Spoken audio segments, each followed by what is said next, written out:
evening, everyone. Welcome to episode 64 of the Thrifty Marketer Talks.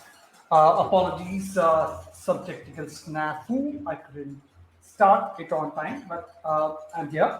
So, episode 64, let me start with a quote today. There's a famous quote of mine which I love. It's from Ford, Mr. Ford. It says, if you think you can or if you think you can't, you're right. Right? So it's all about your mindset, right?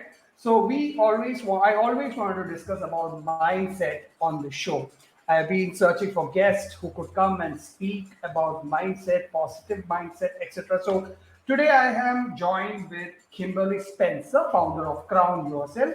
She's an award-winning high-performance trauma-informed coach and trainer, Amazon best-selling author, TEDx speaker, and founder of crownyourself.com. She helps visionary leaders transform their self-limiting stories, build their empire, stand out fearlessly, and make the income and the impact they deserve. From her entrepreneurial beginnings at 5, selling bags of glitter water to her neighbors, to becoming an award-winning screenwriter, certified Pilates instructor, Miss Congeniality, and 6-time Vigo Health Activist Award nominee. Kimberly is a proof that it's better to make your own mold than to conform to someone else's. She's also the former executive of a national e-commerce startup and was the owner of the private Pilates studio Fitness with Kim in Los Angeles. Her work has been featured on Netflix, the CW, ESPN, Chicken Soup for the Soul, NPR, Thrive Global, CNBC, and Forbes. So today we are going to discuss mind over matter, techniques for transforming negative beliefs into confidence and success. Without further ado, let me bring her on. Vivek, it's so great to see your face and meet you in person-ish. Exactly. We planned this before. We couldn't do it that time. I was afraid that today it's going to happen again. But fingers crossed, you're here. So I'm so grateful to meet you. And it's a show where we bring on guests like you who have fantastic stories behind them, who do inspiring work like you do, and discuss their journey, their body of work, and how they help others, etc. So I have, the topic is mindset over matter. Mm-hmm. So I have curated a set of questions which are ready to be asked. So if you're ready, we can start off. Let's go. All right. So, I've been reading about your work, Kimberly. So you're a perfect example to look at when it comes to transforming negative beliefs, right? Mm-hmm. It was never easy for you. So what inspired you to focus on transforming negative beliefs? Well, I've always been in the business of transforming people's stories. I just didn't know I was. So in all my various careers in the past, I mean, the film I co-wrote changed 4 lives that I know of. As a Pilates instructor, I changed hundreds of people's lives, transforming their stories around what was possible for their bodies post-surgery, post-babies, postpartum, post-marathon running, injuries. So, and same with my e-commerce startup back in 2012. Like, I was in the business of transforming people's stories of what was possible for their back pain and leveraging this device that we were selling. So I've always been in that business. I just didn't connect it until I was had my buyout process for my e-commerce company. And that was when I was able to really see that this through line of my life and my life's purpose has really just been in this business of transforming people's stories.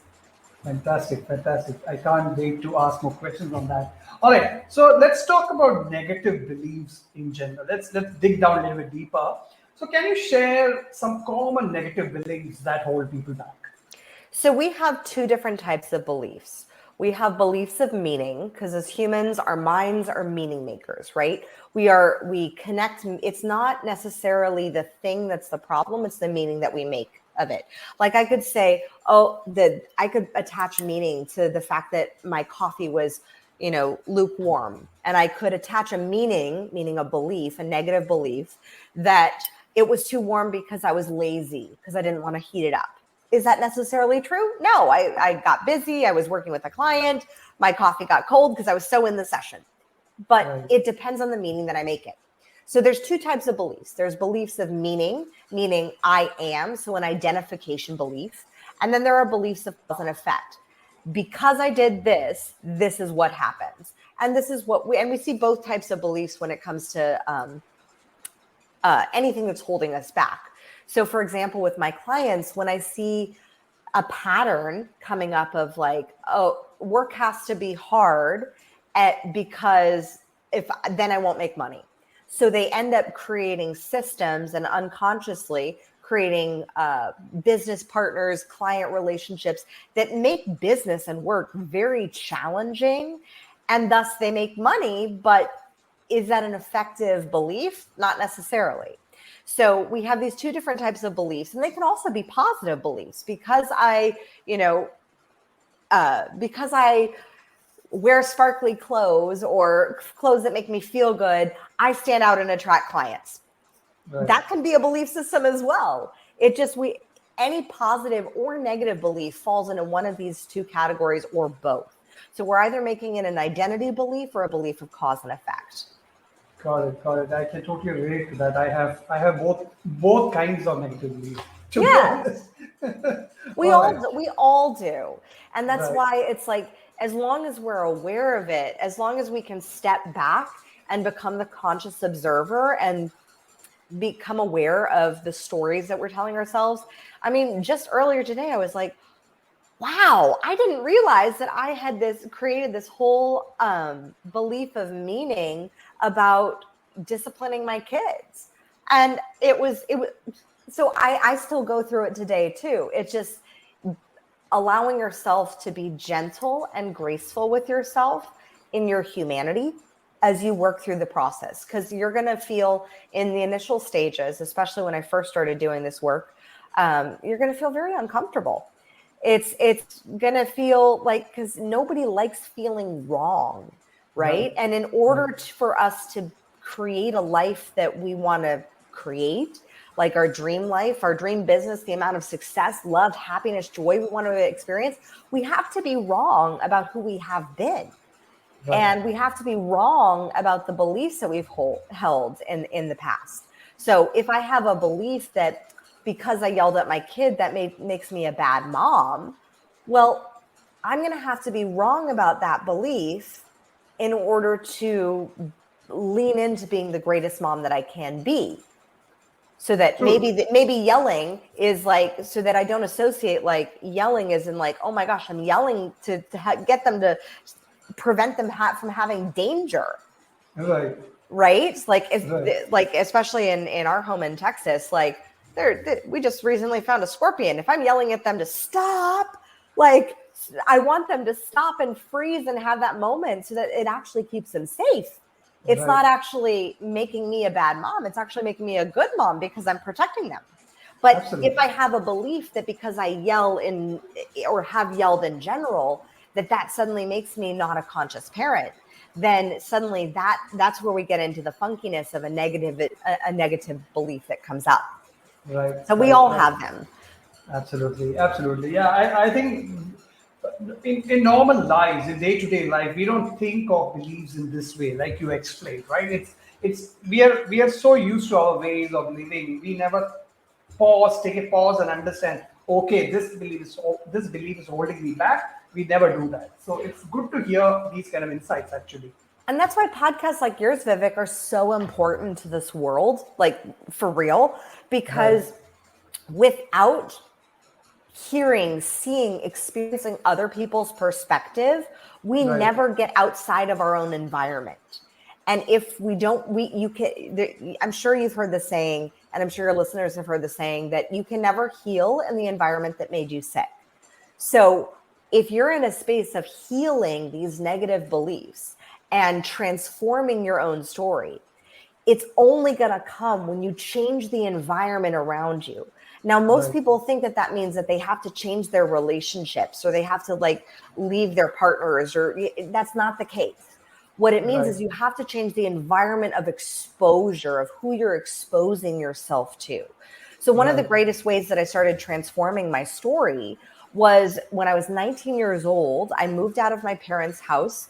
I had started teaching Pilates for about a year, and within a year, I'd become the highest paid, youngest freelancer instructor at the studio that I was working at. I didn't realize that it was teaching me leadership at the same time, and it was just teaching me natural, authentic leadership, teaching a process that really served and supported others. Because prior to Pilates, I didn't like fitness. I was an exercise-induced asthmatic. I had no idea what to do at a gym. I didn't know what muscles to move, and I was bulimic. But I came and approached my job as a Pilates instructor with authenticity, because I found something that worked. I found something that I loved. I found something that made me feel really, really good. And I knew I had to teach that and pass that feeling on to other people. And so because of that, I then was teaching for 10 hours a day, being exposed to 10 different belief systems a day, which meant that suddenly my brain that was wired to survive in an addict-based home where there was a lot of codependency, a lot of reactive thinking, a lot of victim-minded thinking, it allowed me to start questioning that belief system that I had built up. And because I started exposing myself and being in a new environment, suddenly I started questioning the belief systems that I grew up with. Was I really damaged? Was I really a victim? Did I really have no control or agency over my body? And I had to start asking and questioning the beliefs that I'd held, because I started to see other people thriving in their own lives. And because of that, I was exposed to new ways of surviving, because our brains are not wired to thrive. They're wired to survive. And all the belief systems that you have, and this is where the grace comes in, have been as a result of your body and your brain connecting to how do I survive in this environment, positive or negative, good or bad, and then adapting accordingly. Right. Absolutely. Fantastic. Wow. So my next question, we all know the answer to this, but now I want to hear it from you. How does having negative beliefs impact our daily lives and personal growth? Well, I mean, it's right in the title, Vivek. Negative beliefs that affects it negatively. So So true. a lot of times it's and negative beliefs, it's totally subjective, because somebody may think that having money is a negative belief. Yep. It's subjective. So it depends on what it is that you want. If you want to create a life where you have more money, then probably having a belief that people who have money are bad and greedy is not going to serve you in your quest to grow your business and make more money, because it's going to go against your identity as a good-hearted person to making money. I actually had this experience with one of my clients who was really struggling to hit six figures, like busting his butt, and just was not seeing the results. And when we got down to it, it turned out he had a very negative view of people who were making money. He thought of them as just very, greedy, not generous. And this person had the biggest heart, like the literal biggest heart on the planet. And so once he started reassociating the fact that by not making more money, he was actually doing a disservice to all the people that he could serve, because he actually wasn't making himself more available. Because if you aren't making the money in your business, you don't have money to spend on advertising. You don't have money to spend on team who then can help you be in your genius zone more, so that you get to stand out. You get to connect with more people. You get to build more relationships. And so when he started to see it from the perspective that, but actually by not having money, it was actually making him hurt indirectly the people that he was trying to serve, it completely flipped his mindset. Because it was when he could start seeing that the reason why he had to make more money was because if other people in his purview, in his belief system, I didn't want to completely destroy his belief system that people who have money are bad and greedy, but the overarching generalization that all people who have money are bad and greedy, is not true, because we can find countless examples of amazing entrepreneurs who are doing phenomenal work. Like Tony Robbins just fed 60 billion people. Like, Right. that's an amazing feat that wouldn't have come had he not had the success that he has had.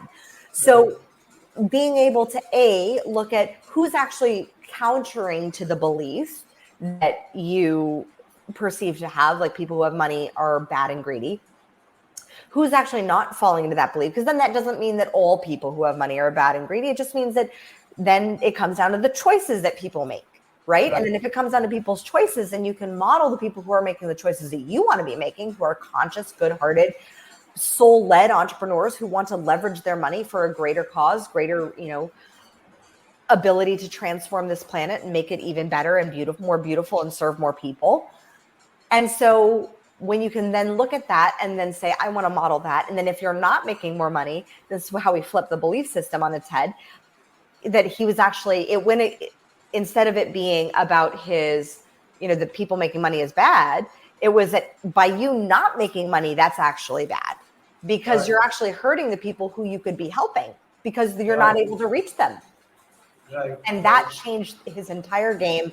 He went on in 6 months to make six figures and just achieve phenomenal alignment and results. Wow. Right. So, this process of, as you said, negative beliefs are subjective, obviously, but can you walk us through the process of identifying and challenging negative beliefs in one person? Yeah. So it always starts with looking at it like a gentle observer, right? You want to look at it like you're an anthropologist. So an anthropologist isn't going into looking at a person or a society like, oh, that person's so bad. An anthropologist goes in with curiosity. They look at it from a third-party perspective, so almost like an omniscient perspective. And you see, okay, well, what caused this? Instead of, what Nero did was pretty bad. What caused that? What caused that belief system? What triggered that action? So they think in terms of cause and effect. So being able to remove yourself from the situation, take an omniscient third-party point of view, look at yourself in the scene, and like you're actually watching the movie of your life, and rewind the movie and say, okay, well, that action of, let's say, not hitting your goal of making, having a $10,000 a month. That's a very common one. So let's say the goal is making $10,000 a month. You didn't make that goal. All right. So what were the actions that then caused you to not make that goal? Well, maybe you didn't have a sales process. Maybe you weren't making offers. Maybe you weren't, so you rewind the movie to it being about actions instead of it being about identity. Because when it's about identity, then suddenly it gets funky. We suddenly think that it's us, and we can't remove us from the scenario. But when we look at it as like external actions, then we can see, okay, well, it's this, this, and this as to why I didn't get this result. So maybe if I change this, this, and this, then I'll get the result that I desire. This is exactly what I did to heal myself from a 10-year battle with bulimia. I looked at, instead of identifying for 8 years of that battle, I identified with my problem. I thought, oh my gosh, I binged and purged again. That means all the negative beliefs of meaning, that means I'm a failure. That means I'm bad. That means I don't do anything good for myself. All these negative beliefs, right? And so then I started instead, once I started this reprogramming of negative beliefs, I started looking at, okay, well, maybe it's not me. What if it's not me? What if it's just my actions? Okay, well, then I started asking better questions. So I started observing myself and observing my behavior, looking at my behavior as a cause and effect, not as an identification. And then I started asking better questions of, well, what caused that behavior in the first place? Like, what was I feeling? What was the emotion? Our subconscious minds, which is where beliefs lie and live, I should say, is the domain of emotions. Our conscious mind is the domain of logic and reason. And I can guarantee you that our unconscious minds have a smackdown, beat down on willpower every single time. In fact, Studies show that it's about 92 to 95% of our decisions are driven by our unconscious, which means that they're driven by our emotions. So if we look at our emotions and then ask, well, what emotions cause this effect? What were my beliefs that then cause those emotions? That's when we can start dialing it back to what was I feeling in that moment? Okay, I was feeling angry. I was feeling sad. I was feeling like the work that I was doing was futile, right? And if we start thinking of okay, well, I was feeling these feelings, well, then what beliefs do I believe? If I feel like the work that I'm doing is futile and thus I'm not going to get the result that I want, so why try? Then of course it's going to produce a negative outcome. Of course it's going to produce the outcome that you don't want of not hitting your 10K month. The same is true when I was facing bulimia, where I said, if I believed that what I was doing was futile, then I wasn't getting any results because it was a self-fulfilling prophecy. Versus when I started questioning and saying, okay, I believe I can change. I can change. I've changed things in the past. I went from being an exercise-induced asthmatic to a Pilates instructor and actually having a body that I really actually felt good in. So I know I can change. And then I dialed it back to like, well, what emotion was I feeling that caused the binge and the purge? Okay, I was feeling angry. I was feeling overwhelmed. Okay, well, what could I do differently to handle that anger or to handle that overwhelm? Or what specifically was I feeling overwhelmed by? How could I focus then on solving that one specific problem instead of having it build up? So once we start asking ourselves better questions of what and how, we're going to start getting new strategies for success that then will create new pathways and new neurological patterns in our brain that will allow us to literally rewire the negative beliefs. Right. What a fantastic way to look at it, actually. Right. So, are there any effective techniques for transforming negative thoughts into positive ones, according to you? Yeah. So the ones that I just said about being the anthropologist, observing your feelings, de-identifying, and de-identifying can feel challenging, especially when you feel like your business is your baby, or especially when you feel like your body, this vessel, is you. De-identifying can feel very challenging because you're literally pulling your identity out of that thing. The same is true with parenting. Like I see so many parents who identify with the role of being a parent so much that they're so attached to that role. And I'm sure you've heard the Buddhist saying that like the root of all suffering is attachment.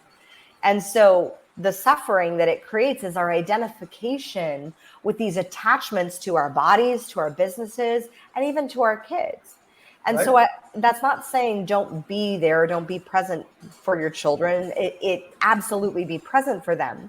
But when you're creating an attachment, I actually like to think of it, whether it's in your business or in your body, almost like a succubus.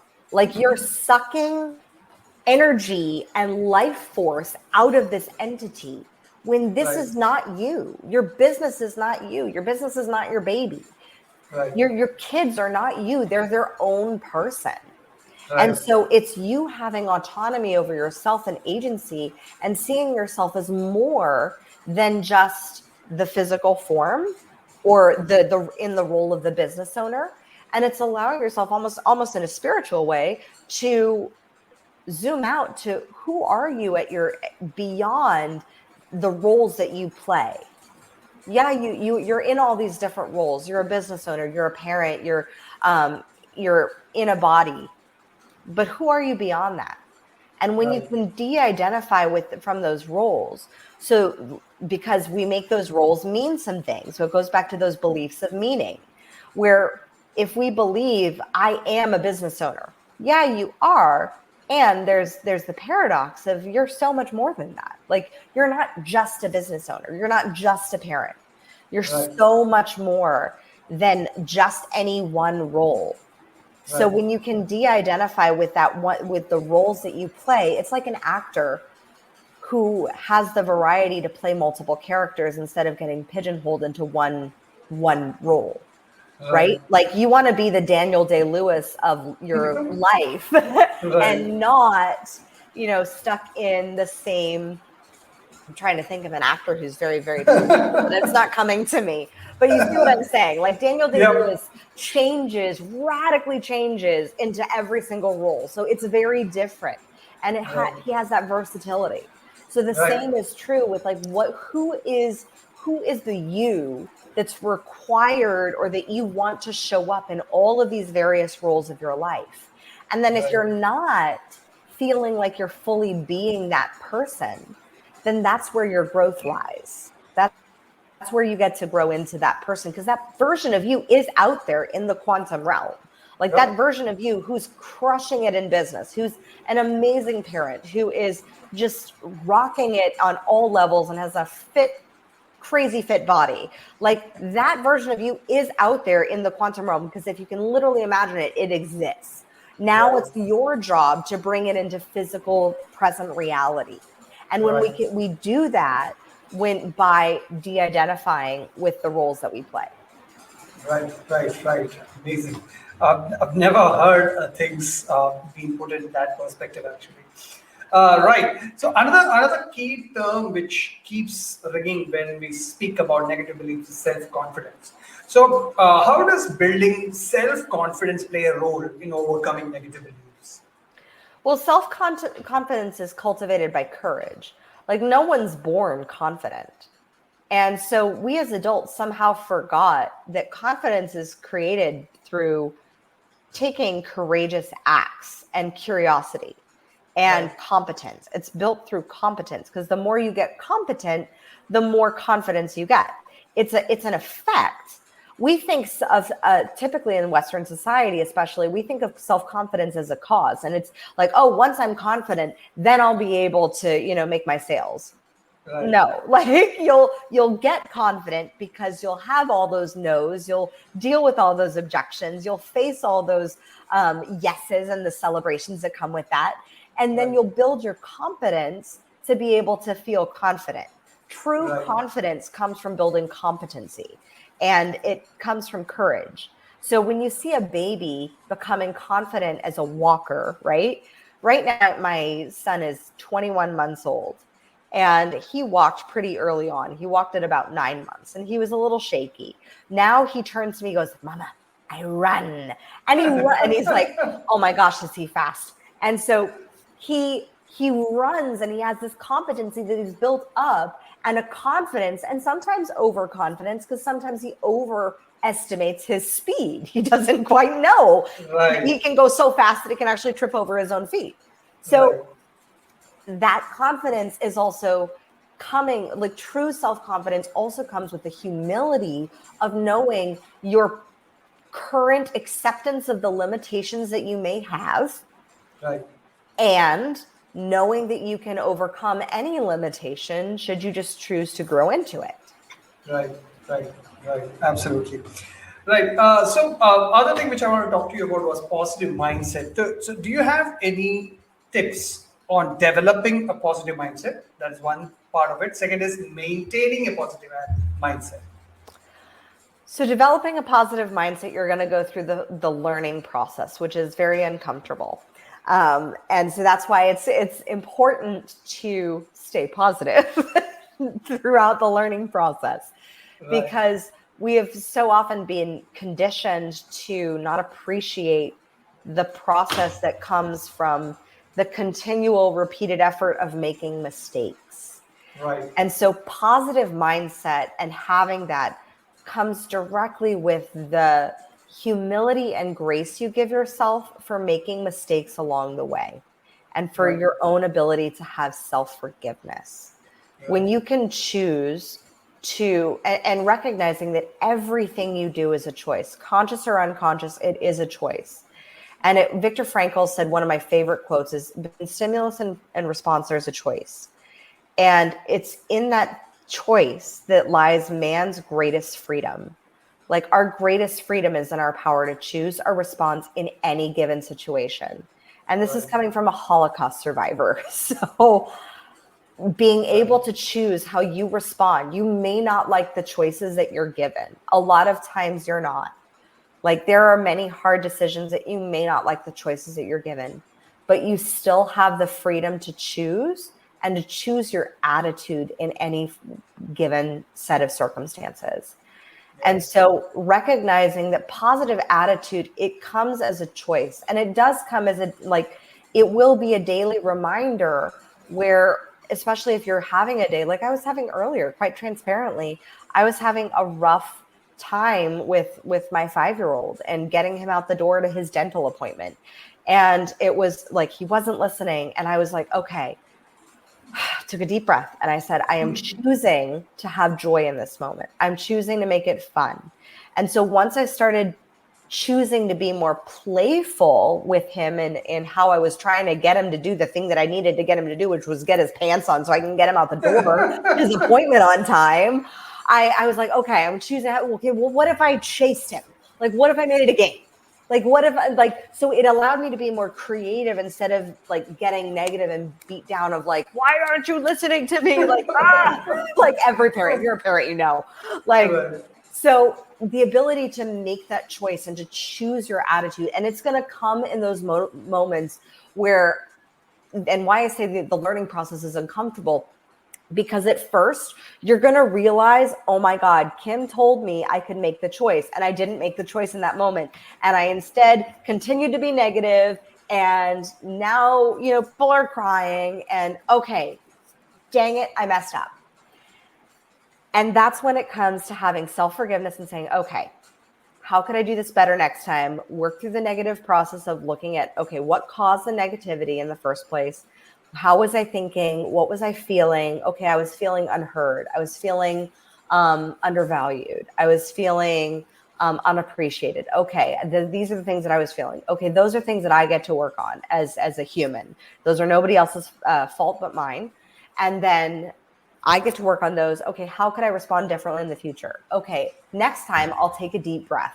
Next time I will pause and then respond. Next time, so you start building and reminding yourself of new commitments. And then eventually you'll go to the third stage of learning, which is with conscious competence, where instead you're going to realize suddenly in the moment, you'll be like, oh my gosh, I'm going to take a deep breath. I was feeling so negative. I was feeling like I was just gonna and then you realize, oh my gosh, I can take a deep breath. Okay, I'm choosing to see this in a positive light. I'm choosing to let this be easy. I'm choosing to let this be fun. And then you start making that choice. It is conscious. It is a conscious choice. Eventually, it'll become easier to where you get to the fourth stage of learning, where it just becomes so unconscious that it just is you. Still, remember, we are human. So the process of conscious competence and unconscious competence we will cycle through that as we grow in new areas of life and adopt new beliefs and grow and become and expand and grow into the things that we want to do and face big challenges. So it is a reminder of choice. But when we can look at, okay, I'm choosing to make a new choice in this moment, and then you choose and you flip the switch. You literally flip the switch in that moment and say, okay, now I'm going to ask myself a better question. How can I think about this positively? How could I respond and make this fun so that I'm not feeling frustrated? They're not feeling frustrated. We're all not feeling this joint frustration. How could I lead and change my perception? Because when we change our perception internally, we change our projection outward, and thus we change our external experience. Wow, amazing! Wow, it's I'm gonna watch this again tomorrow once I've created the video, because this is something which I need to sit down in the diary and take notes and implement some of these things in life. Thank you, Vivek. It's really fantastic stuff, actually. Right. So let me bring let's continue on that point. I want to understand it a little bit more. Like, for example, how can we apply these techniques in our personal and professional lives? Any tips on that? Yeah. So in your professional life, when you're dealing with a struggle, and for example, looking at, let's take a very common one, right? Yeah. So you have, let's say in professionally, you have a team member who's underperforming. Right. Now, being able to look at this, okay, ask yourself the honest question. Is it my leadership? Is it, am I not giving them enough tools? Am I not giving them the resources? Am I not giving them enough instruction as to what I want? What's going on? So asking those questions. Right. You ask the questions, you do the self-reflection, and then, okay, they're still underperforming. Okay, well, is it me or is it them? Right. So then being able to look at, okay, how can I approach this instead of it being a belief about like, oh, I suck because I hired the wrong person and now, it's cost the company X amount of dollars and all that. Right. Instead, giving yourself the grace, having the self-forgiveness, and then, having the courageous conversation to say, okay, it seems like you're underperforming. What's going on? How can I support you? What resources do you need? And then do again the self-reflection. Okay, am I giving those resources? Am I providing the feedback? Am I doing exactly? And then if again that doesn't happen, then that's where you can say, okay, this team member really isn't a right fit. Right. Personally, it can be, let's take, for example, the body. Like, let's say, for example, this is a very common one. You're exercising more. You're feeling like so excited about exercising more. And then suddenly you step on the scale and there's more weight than there was before. And you're like, what the heck? What the heck? This shouldn't be. Well, first of all, understanding biology is a huge piece, because if you have gone from no exercise to exercising twice a day, like you're doing 75 hard or something crazy like that, then what's going to happen is your muscles are going to swell. They're going to retain more water because your body's going to be like, what the heck are you doing? Like, I don't know what you're doing. Like, you weren't like this intense. I think I'm going to die. I don't know how to prepare for this. Like, your body is literally going to be thinking, like, do I need to like prepare to like store things because you're burning more? So Right. It's not going to know what to do if you go from 0 to 100. Right. That's one piece.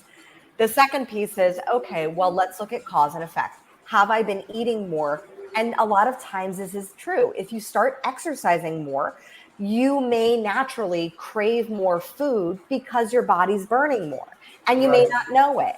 So Right. this is where then, okay, asking yourself some questions, looking at cause and effect. Okay, well, am I exercising in the right way as well? Like, are you exercising in a way that your body actually likes? Like, Right. my body hates CrossFit, does not like it, won't do it, won't adapt to it, doesn't want to do it. It swells up. It gets really like, it impacts my adrenals. It does all sorts of things that my body's like, no, I don't want to do it. My body loves Pilates. It loves Pilates and it loves long distance running. And so that is what I focus on. That is what I do because I know that supports my body in the best way. I just ran a marathon and my body retained, because of the endurance of 26 miles, my body retained more weight as I ate more food, because it was like, I think it's like your body goes into complete survival mode because it's like you're running 26 miles and that's crazy. So I know that little bit of weight gain is not anything correlated to me being bad. It's not correlated to me being a failure. It's the fact that my body is doing what it's supposed to do, which is keep me alive. So giving yourself the grace of recognizing that is first, and then saying, okay, well, how can I adapt accordingly? Well, maybe I can adapt some of my eating. Maybe I don't have I been eating more sweets? So often we don't track. I'm not a fan of tracking all data all the time. I know some coaches that they're like data freaks, and good on them if that works for you. But I like tracking all of the time, some of the time. So my team, obviously, they track their KPIs. We track those necessary metrics, but I'm not checking in on that every single moment of every single day, because that would drive me insane. Of like, are we hitting every single KPI every single time? But I can always look back of like, okay, well, we are a little low this month. Just like same with caloric intake. I'm eating a little. There's a very unhappy 21-month-old who does not want mommy to be working at this moment. I understand. That was a snippet of real life, Vivek, right there. Exactly. We are all used to it because of COVID. Thank you so much to COVID. And I really think COVID gave us all a bit of humility and grace to the fact that, like, our lives are not meant to be in these separate little categorized boxes of roles. Like they're not. We're holistic beings. And the common denominator in all of our lives and all of our businesses is us. And so if something is not working out, the only common denominator is you, which is great, which means we can fix it. We can change, we can transform, so long as we transform the projections. So like with the body, when you're looking at the body, look at like the data. So I always recommend, if there is something funky that's going off with your results, where you're like, you're not getting the results that you want, start looking at some data. Track your data for a week to 2 weeks. I'm not saying do it ad infinitum for everything for all the time. I am saying track your data. If you're not making as many sales as you would like to make, how many offers are you making per day? Track that data. You track that data and be like, oh, I now know why I'm not making sales. I've made like 2 offers 2 days for only 2 days during the week. Like, I get it. Same with caloric intake. Like, oh, I realized why I gained weight. Okay, I gained weight because, I was eating this extra thing, and then I added this extra thing, and then I snack on this extra thing. And, oh, I didn't realize I had like an extra 300 calories of extra things that I was adding onto my plate. Didn't realize that. Okay. Data is always concrete. Feelings fluctuate. Feelings can lie. Data doesn't. So when you have the ability to look objectively at data, like an anthropologist, and say, okay, this caused this. This is what's causing this. Okay, this is what the data is saying. Okay, great. I know what to do based off of data, not based off of feelings. Because so often we'll go based off of feelings and we'll be like, well, I feel like I need to be making more sales. Okay, that doesn't act like, great. What are you going to do about it? Because in this 3D reality, we need the doing of what's being done on the physical plane is actually where change happens.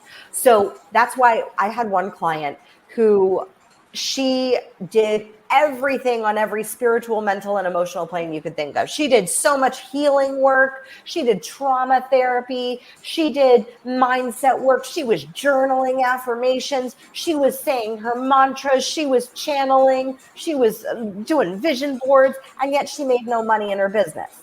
Why? Because she was specifically dealing with the fact that she wasn't making offers.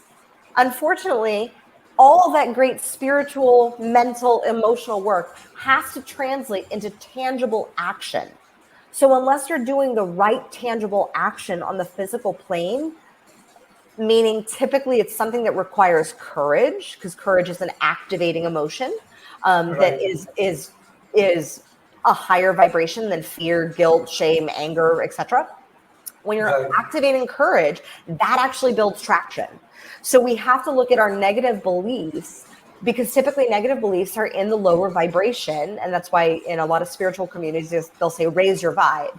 Well, raising your vibe actually comes from doing acts of courage. So maybe your act of courage is taking a nap instead of hustling through and powering through another hour of work. That was definitely my act of courage yesterday. I had a laundry list of to do, and my body just kept on screaming at me, like, take a nap, Kim. And I said, okay, because I had to combat the negative belief that my time equates money, right? Because that's a very common belief of, oh, time equals money. No, it doesn't. Money, you can always make more money. You can never make more time. So that ability of being able to disconnect and say, I'm going to take a nap. And that's actually going to serve my long-term goal, so that by tomorrow I'll be fresh. I'll be ready. I'll be amazing. It was the best nap. I slept for 3 hours. It was amazing. But it took courage for me to actually do that thing that typically consciously we'd think, oh no, you just need to work harder. You need to like push through. No, that's not the act of courage. Only you know what your act of courage will be. Maybe your act of courage is showing up for a podcast interview. Maybe your act of courage is sharing your authentic story. Maybe your act of courage is asking for a sale. Maybe your act of courage means stepping on the scale and actually taking an assessment of like where you are in actuality, data-wise and number-wise. We don't know what only you, I'm not going to say we, I'm going to say only you know what your act of courage is, because it's going to be the thing that will keep you up at night. It's going to be the thing that will bother you when your head hits that pillow. It's going to be the thing that's going to wake you up with that tiny little nudge of like, you need to do this, you need to do this. And that, like for me, my body said, you need to take a nap. And so today it woke up without an alarm clock because I was rested. Right, right. Absolutely, absolutely. Right. Other topic, we have a couple of more questions on this and then we will close it with a story of yours. So one typical topic I want to talk about is self-doubt, right? So how can individuals overcome self-doubt and maintain a positive outlook in the face of challenges? So self-doubt, I like to look at it like a clue that you care. So Okay. when you look at it, instead of it meaning something, so again, it's de-identifying it from self-doubt being you. Self-doubt is not you. Self-doubt is human. Yes, you're probably doubting yourself and your capabilities as to how do I achieve this big goal that I have, because of your skill set is not yet to the point that it needs to be. Because if your skill set was already to the point that it needed to be, you would be there, right? Like that makes sense. Right. So Right. self-doubt, I like to take it as a cue that just means that you care. That means you care about something enough to doubt yourself and your ability to do it. Because it's like any business owner, any CEO is going to believe in somebody when they hire them. Right. Sometimes that person may not have that skill set yet, but that the business owner hiring that person knows that that person has the values, has the capability to grow into that. It's the same with a parent. Like no parent is looking at their kid who is crawling and being like, I doubt if he can walk. I doubt it. Like no parent does that. We believe because we see it. We see it as normal. So first, I take it as a cue that you care. Second, I say surround yourself with those who have made it normal. Whatever it is that you want to do. Surround yourself, listen to their podcasts, connect with them on social media, follow them. Surround yourself with people who are making it normal to be doing what you're doing, because our brains are wired to survive, not to thrive. And so we need examples, we need proof that this is what we're supposed to be doing. So a lot of times I get the belief of growing a business and raising a baby, I don't know if I can do it. Maybe I'll wait until babies are older, et cetera, et cetera. And to which I, who have a 5-year-old and a 20-month-old, will say, yeah, that's, possible. Like you can. I'm not going to say what you should do. I'm also saying that your kids can be your greatest asset. And so I see that as like you deeply care about your kids enough to doubt yourself as a parent. Like every parent goes through that, especially when you have become a parent for the first time. Like you doubt whether you can keep that child alive, but then you just do. And as my client lovingly said, he calls it JFDI, just effing do it. I have to cite Stuart for that one because I've adopted that one. It's just a part of my nomenclature and language, simply because when you doubt, the greatest way to overcome doubt is by action.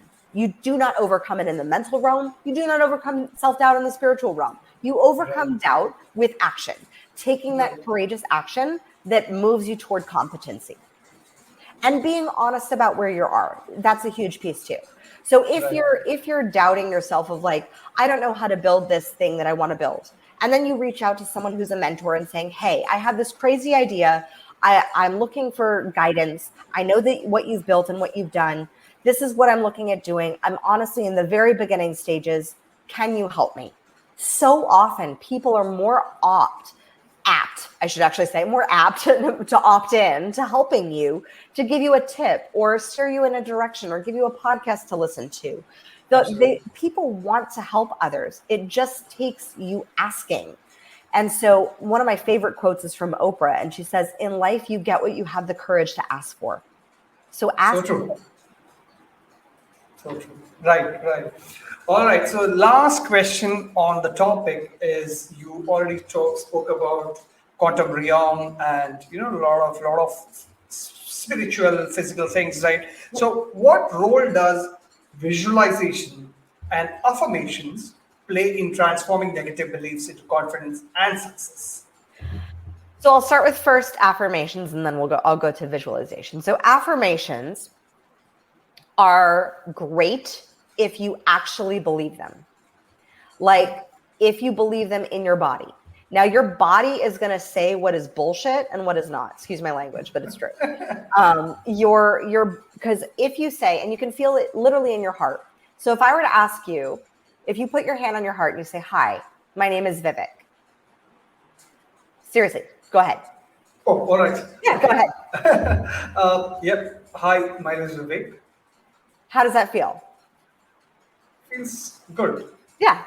Now say, hi, my name is Kimberly.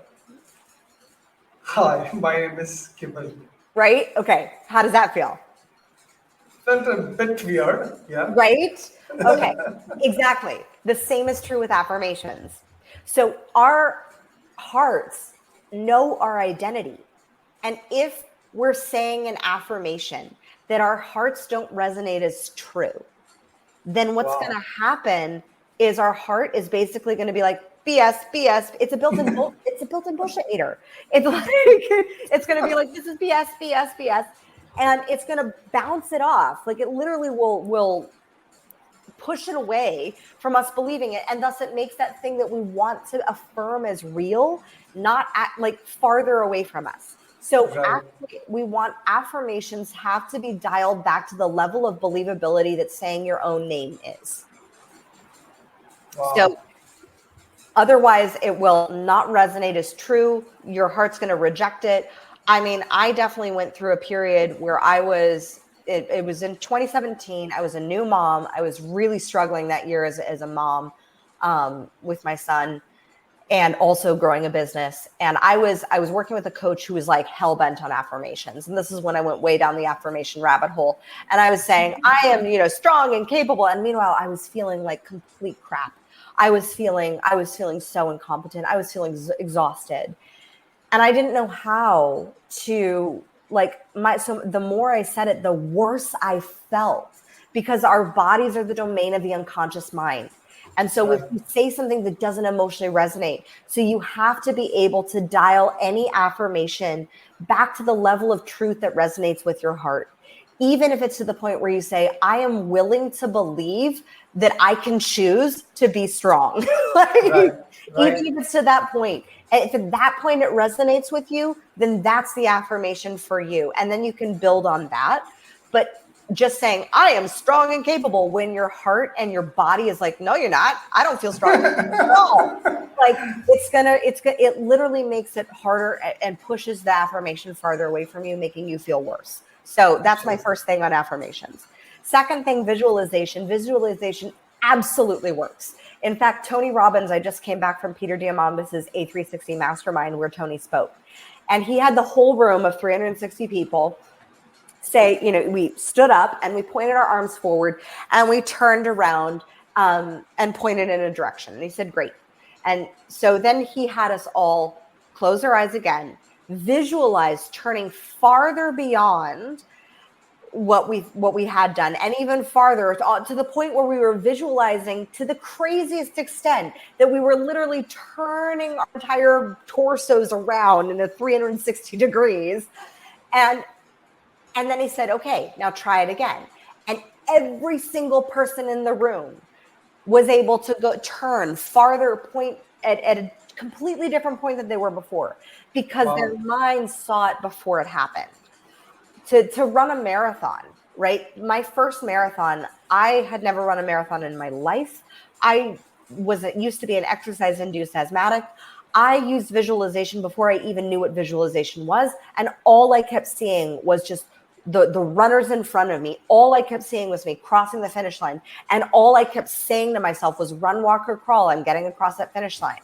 And this past marathon, I'll be completely honest with you, this was my 6th marathon. And the last one that I did, my 5th one, was dismal. It was a complete challenge. It was brutal.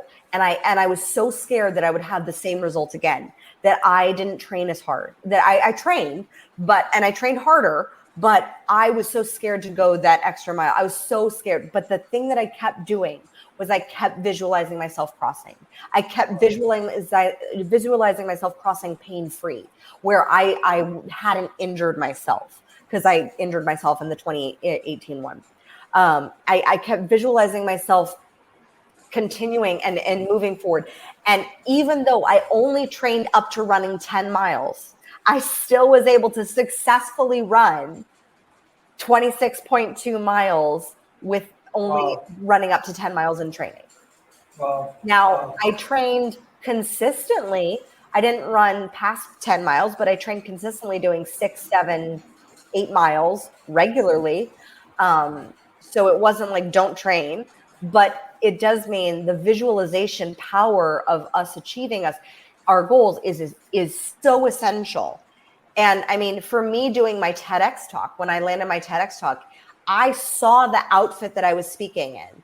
I knew the outfit even before I got the TED talk, even before I landed it, which was a whole other crazy story, that I knew what I would wear. I knew how I would look. I saw myself speaking it. I visualized it for years. And suddenly I literally look at the TED talk and I'm like, that was exactly what I had imagined. The same was true with our house and our property that we just got. Like, it was the exact same process. So it comes down to really like having such a clear picture that it produces emotions in you, that you see, hear, feel, and know. Like, because your unconscious mind cannot tell the difference between something that is actually real and something that hasn't happened yet. So it only speaks in pictures. Right. Absolutely. I'm like the way you put affirmations, I can totally relate, because I have failed at trying affirmations multiple times in my life at various stages of my life. Now I understand why I failed. Maybe I'll try it again. And creative visualization is something which I also love, but I've never got into the habit of doing it continuously. But I've tried it and it works amazing. Yeah. Right. It's just about creating that very, very clear picture. What does that look like for you? What does that feel like for you? And the more specific and the more reverent you are toward that goal, that picture of what you're creating, the more amazing it's going to be. Absolutely. Right. So we have come to the end of the discussion of the topic. So the last question I always reserve for my guest. So your journey and your body of work is mind blowing, right? Your website, I've been to your website, I don't know how many times in the last 2 months. It's an amazing website. I love the pictures, your family, your kids, everybody's there, and the pictures and the content. It's amazing. So the concept itself is different. So Crown Yourself is a different concept and the brand that you have created. So please take us through the journey and share some of the accolades which have come your way along this journey. So it didn't start out wonderful. It started out, I was bought out of my business 3 weeks before I got married. And I went off on my honeymoon in Italy, and I was there with my husband for 6 weeks in this beautiful little cabin in the northern Italian Riviera. And we were doing, what you should do on a honeymoon, brainstorm. And so we were talking about what do I do when I get back? Because that was a huge question, because I committed 2 years of my life to this company, and now I didn't have that going back to it. And I was thinking about all the things that I loved, all the things that I'd overcome: bulimia, abusive relationships. I met and married the man of my dreams. I love my body, and now it's birthed 2 beautiful humans through it. Like I loved entrepreneurship, and I saw this vision, and I used to be in beauty pageants, and I was Miss Congeniality. And I've always been obsessed with the concept of like a princess rising into her reign, like claiming that crown and becoming queen. And it was in that space that I realized, like, after way too many espressos, and I leaped off the couch and I said, "Crown yourself." And my husband's like, "What's that?" And I said, "I don't know." But I said it has to do with like ruling your life and creating a life and business and body on your terms, and really this concept of a queen. When a queen is born, she is surrounded by people who have an expectation of her to lead. And we as the normal human, for the most part, We are not raised with that. We're raised, and people say, oh, that's a great pipe dream. Oh, then we get into an education system and the education goes, yeah, well, let's be realistic. I mean, my skill set, taking those education tests of like what my job should be, was clerical office manager. I was like, are you kidding me? I would die of boredom. Sorry to all those who have that job and do it amazingly. My amazing operations manager, Marie, is an efficient magician with a spreadsheet. I love a good organized spreadsheet, but don't ask me to input numbers all day. That is not me whatsoever. But we get into these positions where people set their expectations, they project their own limitations onto us, and then they say, oh yeah, well, that's not realistic. Or, oh yeah, well, when you're older, and you'll realize, and you'll be jaded. And I remember experiencing this as like all throughout my childhood, and I was just like blown away, where I'm like, I don't understand a life that you would create and be a part of where you actually don't like it. Like, that concept doesn't resonate with me. I have no idea why you would, choose a profession and a career and a life that you then are like, I hate this. Like, I'm going to complain every day. But a queen is raised with an expectation to lead. She's surrounded by mentors who guide her, who train her in how to think about decisions and leadership and making these big decisions that impact a country, like an entire nation. And so when you think about your life like that, how can you crown yourself? Who's the team that you need to surround yourself with that not only sees you as being having for you the potential that you have, the infinite potential that you have, but that expects you to rise into it. That's like, no, that will call you on your BS when you're like being all, victim minded or just like, oh, I can't do it or anything, which I'm sure we all have those days because we're all human, right? But at the same time, we have to recognize the light within us and the greatness within us. And we each were put on this planet, and we each woke up today with an immense purpose. And that's why we're still breathing. And life is precious. And the beautiful piece is that when we choose to crown ourselves and take ownership of our reality, then we have the ability to co-create with God, the universe, source, whatever you want to call it, to create something that is greater than what we have ever imagined. And it is possible because I have done it, and I have done it coming from a belief system where I thought I was broken, damaged, and a victim and would forever be fundamentally flawed. Right. And if I can raise myself up out of that to create the family and the life that I am able to be blessed with now, and the business that fuels my soul, that I feel so happy to be in, like, that is everything. And so crowning yourself really means living holistically, living like a queen, not a dictator, but then also seeing every other person that you interact with as the sovereign being that they are. Queen, king, sovereign to sovereign. We meet each other and we straighten each other's crowns, and we let each other know, like, you can do this. You can do what you were put on this planet to do. A queen, a king, someone who is born into royalty has the belief, like it's literally inbuilt in the monarchy system, that they are divinely ordained by God to rule. Why not all the rest of us? And I'm not saying that we need to go out and rule a country. What I am saying is that what if we are divinely here for a purpose? And so if we leaned into that possibility, what couldn't we do? Absolutely. Absolutely. Yeah, I'm so glad that you found your destiny and you found crownyourself.com and our paths crossed.